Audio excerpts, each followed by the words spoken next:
This is Tamara from ooglyblog.com, and in this video I want to talk to you about two different ways to make circles. Here I have two circles, both with the same amount of stitches. One is worked in rounds, where at the end of each round you join and then move up to the next round, and the other one here on the right is worked in spirals. This is the more common technique when you're making amigurumi. To the left is the more common technique you'll use for everything else. However, either one can apply to a variety of projects. In the one where you join each round and then chain one to make the next row or round, you will see, if you look very closely, that there is a distinct joining section there, a line.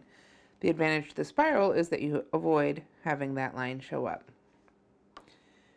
However, it can be difficult to tell exactly where to stop. Since it's a spiral, there isn't really a clear end to the circle. Let me show you how you work each kind. Here we've got the one where when you come to the end of a row, you've clearly got a last stitch and a first stitch of the row. So to finish this row, you would insert your hook in the first stitch you made, yarn over and pull it on through for a slip stitch. Then to start the next round or row of this circle, you would chain one and then single crochet. Since that's what we're making here, it might be chain two and double crochet. It just depends on what kind of stitches you're making.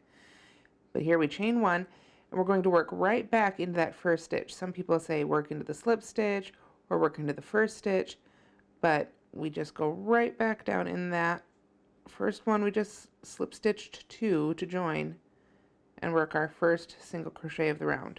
Then we'd continue around working our increases as described in the pattern.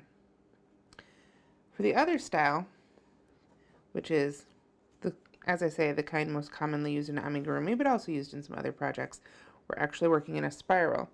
You can see each round, rather than joining it and starting another round, we just keep going. Here I've actually finished a round, but because we didn't create a new height for it, this is the first stitch of this round.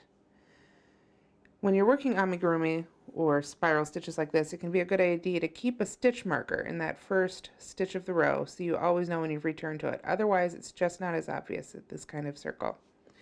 So when it's time to start a new row, rather than slip stitching and chaining one, you just continue working your stitches. So in this case, it would be a single crochet.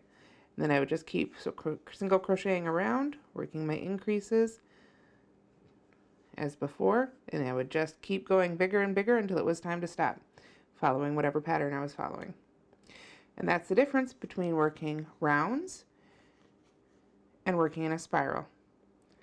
Both work great for making circles, but they both have different applications, and they're both great to know. Thanks for watching.